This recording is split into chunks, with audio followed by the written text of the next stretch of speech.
Marcher dans les pas de Fabio Quartararo, c'est le but de nombreux jeunes pilotes aujourd'hui. Le Challenge Yamaha Super Sport 300 en FSBK est un tremplin qui leur permet d'accéder aux courses internationales.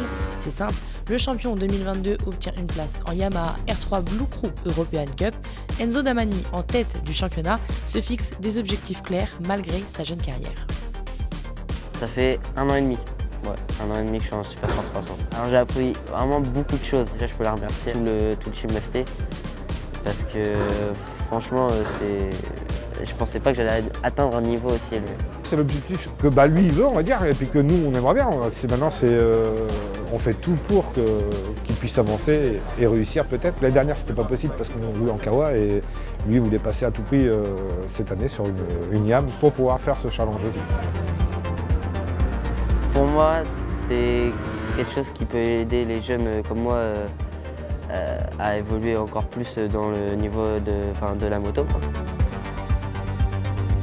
Yamaha est très impliqué dans ce challenge et fait beaucoup pour les jeunes. C'est une marque assez dynamique pour eux. Moi j'ai été au début du championnat de vitesse en Normandie et c'est vrai qu'Enzo roulait à cette époque en petite moto et j'ai suivi sa progression. Donc c'était quelqu'un qui avait de très bonnes capacités à l'époque déjà sur les petits circuits et aujourd'hui ça continue sur le 300 donc je suis content pour lui, ça se passe bien. Il est à fond dedans, il dort moto, il pense moto. C'est un pilote qui n'aime pas vraiment la défaite, donc on voit on va dire ce qu'il peut donner pour pouvoir avancer. La force du challenge, tous les pilotes engagés en Super Sport 300 au guidon du Yamaha peuvent y participer et l'inscription est gratuite. Ça permet de se greffer un challenge où il y a des vrais objectifs au bout, donc c'est bien, ça motive tout le monde. Soit le débutant qui se dit je prépare pour essayer d'arriver d'aller chercher cette récompense, et pour ceux qui ont un peu plus de niveau et qui roulent déjà devant, de prendre une YAM pour vraiment pouvoir servir de ce tremplin et arriver au niveau international s'ils n'ont pas les moyens d'y aller par eux-mêmes.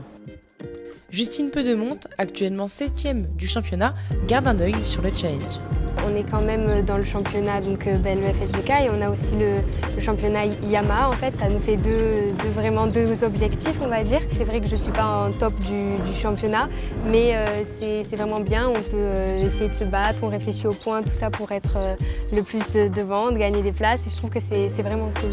Un apprentissage constant soutenu par le motoriste en dehors des courses. J'ai eu la chance de participer à 2 Blue Crew, ça a été des expériences superbes. C'est vraiment une chance, on se sent vraiment comme dans une deuxième famille. Une manière pour la marque au diapason de conquérir le cœur de ses jeunes pilotes. Franchement, Yamaha, c'est pour moi une des plus grosses, la plus grosse marque au monde qui peut faire évoluer le plus de jeunes comme moi. Pour l'instant, je suis pour notre championnat et j'espère que ça va rester.